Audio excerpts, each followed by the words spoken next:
अस्य महतो भूतस्य निःश्वसितं यद ऋग्वेदो यजुर्वेदो सामवेदो अथर्ववेदः, अर्थात उनके श्वास निःश्वास से ही वेद की उत्पत्ति हुई और वह वेद पुरुषकृत नहीं है, अर्थात वह अपौरुषेय है।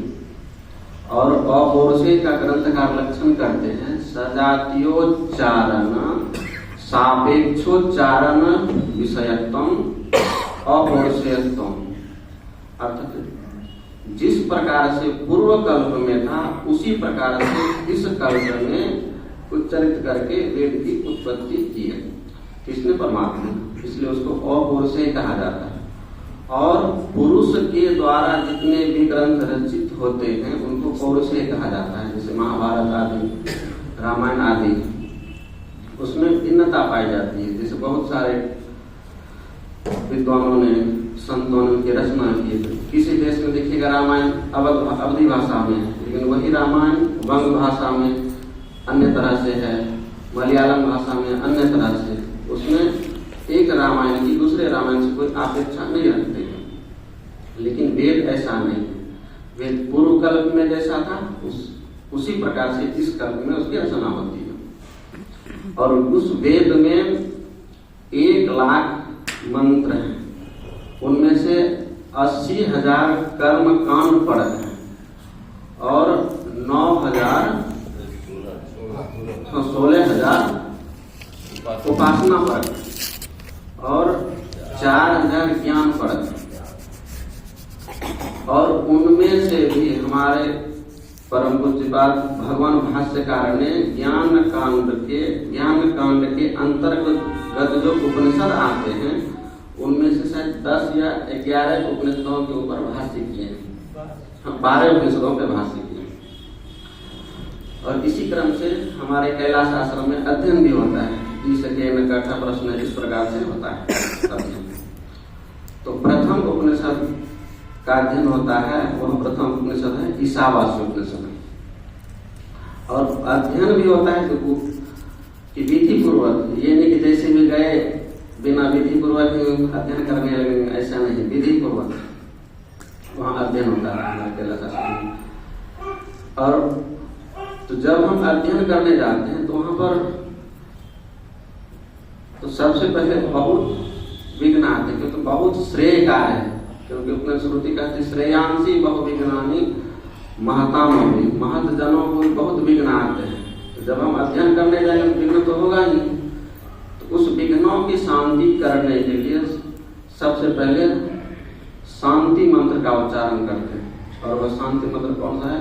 ईश्वर का और वृदारण्यक का। ओम पूर्णमदः पूर्णमिदं पूर्णात् पूर्णमुदच्यते पूर्णस्य पूर्णमादाय पूर्णमेव अवशिष्यते। ये ईशावास्य और वृदारण्य का शांति मंत्र है। और इसमें पहला है वर्ण अक्षर ओम। यह जो ओम शब्द है उस सोपाधिक परमात्मा का यह क्या वाचक है और निरुपाधिक का यह लक्षक है। आगे है ओम पूर्णम अदः, अदः अदः पूर्ण।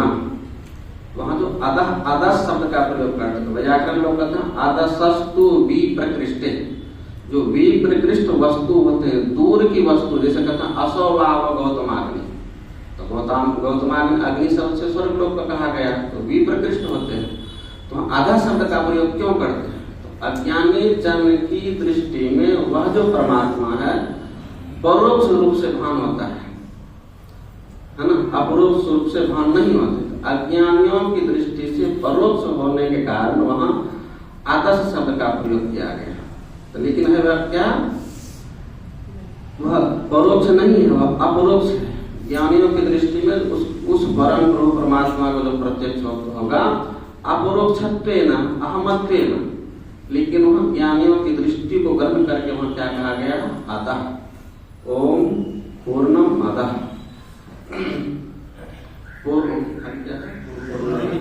पूर्णमिदं। और कहते हैं इदम, इदम जब हम कहते हैं अहमत्वेन, जब उसका बोध होगा अर्थात अपरोक्षत्वेन बोध होगा, तो हम किसका प्रयोग करेंगे? इदम का। तो हम कहते हैं इदमस्तु सन्निकृष्टे, इदम शब्द का प्रयोग करेंगे। इदम पूर्ण, तो पूर्ण क्यों कहा? उसमें कोई परिच्छिन्न नहीं है, अर्थात देश काल वस्तु किसी भी प्रकार का परिच्छेद नहीं है। इतना ही, आगे की व्याख्या आगे हम वक्ताओं से सुनेंगे।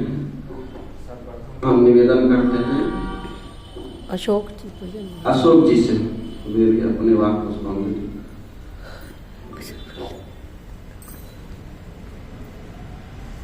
यही आना उधर, वही मैं